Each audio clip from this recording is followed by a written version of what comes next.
నమస్తే, welcome to KK news. నేను శ్రీదేవి. కలియుగ దైవం తిరుమల శ్రీ వెంకటేశ్వర స్వామిని ఏటా కోట్లాది మందుల భక్తులు దర్శించుకుంటారు. ప్రతిరోజు లక్షలాది మందుల భక్తుల తాకిడి ఉంటుంది. ఇంతటి భక్తుల రద్దీ ఉన్న ప్రపంచంలో ఉన్న ఏకైక దేవాలయంగా టీటీడీ గుర్తింపు పొందింది. అయితే ఇటీవల టీటీడీ చుట్టూ జరుగుతున్న వివాదాలు భక్తుల్లో ఒక రకమైన ఆందోళన రేకెత్తిస్తున్నాయి. అందుకే తిరుమల తిరుపతి దేవస్థానం విషయంలో కూటమి ప్రభుత్వం కీలక నిర్ణయాలు తీసుకున్నట్లు తెలుస్తోంది. ముఖ్యంగా తిరుమలలో విఐపి సంస్కృతి తగ్గించడానికి ప్రయత్నాలు మొదలుపెట్టినట్లు సమాచారం. ఆ సంస్కృతితోనే ఇబ్బంది అవుతున్నాయి. ఎన్నెన్నో లోపాలు వెలుగులోనికి వస్తున్నాయి. అందుకే వాటి కట్టడికి ప్రత్యేక చర్యలను ఉపక్రమించింది కూటమి ప్రభుత్వం.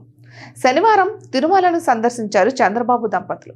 స్వామివారికి పట్టు వస్త్రాలు సమర్పించారు. అనంతరం టీటీడీ అతిథి గృహంలో అధికారులతో సమీక్షించారు సీఎం చంద్రబాబు. తిరుమల కొండపై గోవింద నామస్మరణ తప్ప మరో మాట వినిపించకుండా చర్యలు తీసుకోవాలని ఆదేశించారు. ప్రశాంతతకు ఎక్కడా భంగం వాటిల్లకూడదని, ఈ విషయంలో టీటీడీ అధికారులు రాజీ పడొద్దని కూడా చంద్రబాబు స్పష్టమైన ఆదేశాలు జారీ చేయడం విశేషం. ఇక తిరుమలలో వివాదం తలెత్తిన నేపథ్యంలో ఎటువంటి లోపాలు వెలుగు చూడకుండా పటిష్ట చర్యలు చేపట్టాలని సీఎం చంద్రబాబు ఆదేశించారు. ఇక వీలైనంత వరకు లడ్డూ నాణ్యతను పెంచేలా చర్యలు చేపట్టాలని, తగ్గితే మాత్రం సహించేది లేదని హెచ్చరించారు. దేశ విదేశాల నుంచి తిరుమలకు వచ్చే భక్తులను గౌరవించాలని, వారి పట్ల మర్యాదపూర్వకంగా వ్యవహరించాలని అధికారులకు ఆదేశాలు జారీ చేశారు.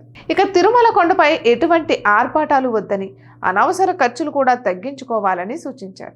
ప్రతి భక్తుడు సంతృప్తికరంగా స్వామివారిని దర్శించుకునేలా చర్యలు చేపట్టాలని కూడా ఆదేశించారు చంద్రబాబు. ఇక ఈ విషయంలో దేవాదాయ శాఖ మంత్రి ఆనం రామనారాయణ రెడ్డి బాధ్యతలు తీసుకోవాలని కూడా చంద్రబాబు సూచించారు. మొత్తానికైతే తిరుమలలో విఐపి సంస్కృతి తగ్గాలన్న చంద్రబాబు కామెంట్స్ వైరల్ అవుతున్నాయి. ఇటువంటి మరెన్నో వీడియోస్ కోసం కేకే న్యూస్ తెలుగు ఛానల్ని సబ్స్క్రైబ్ చేసుకోండి.